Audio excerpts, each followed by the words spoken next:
আসসালামু আলাইকুম। আজকে এপ্রিলের 9 তারিখ। মিঠির ভ্যাকসিন কমপ্লিট হবে, বুস্টার ডোজ চলছে। ডাক্তারের কাছে যাচ্ছি। আজকে তোমার কি শেষ টিকা? হ্যাঁ, আজকে তোমার টিকা শেষ। শেষ টিকা দিতে যাচ্ছি আমরা।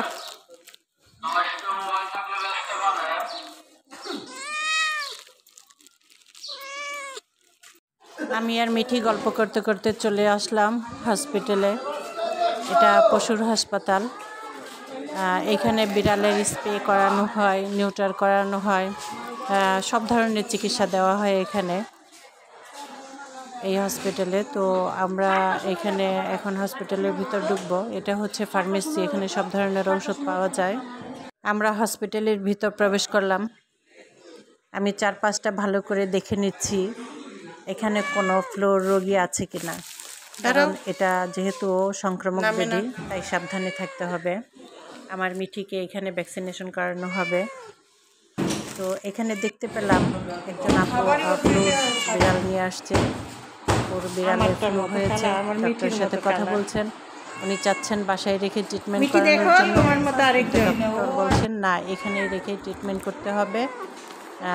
ফ্লু রোগীকে বাসায় ট্রিটমেন্ট দেওয়া সম্ভব না।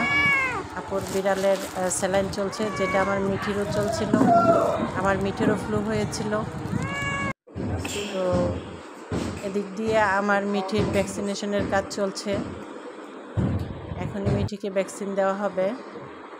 একটা ডক্টর দিচ্ছেন ভ্যাকসিন মিঠিকে। মিঠির ভ্যাকসিন কমপ্লিট হয়ে গেল।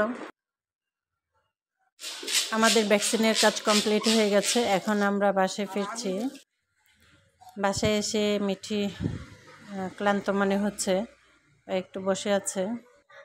মাশাল্লাহ, মিঠি আমার সব কথা বুঝে। মিঠিকে যদি বলি মিঠি চলো ডাক্তারের কাছে যাবে, তখন সে বুঝে যায়। অনেক চিল্লাচিল্লি করে, যেতে চায় না। ওর যখন ফ্লু হয়েছিল তখন আমি ওকে যখন ডাক্তারের কাছে প্রথম নিয়ে যাই, ও প্রথম দিন বুঝে না, দ্বিতীয় দিন থেকেই বুঝে ও ডাক্তারে যাওয়ার বিষয়টা।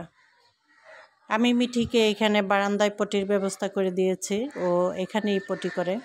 মিঠির যখন ফ্লু হয়েছিল তখনও সে এদিক সেদিক পটি করেনি, এখানে এসেই পটি করতো।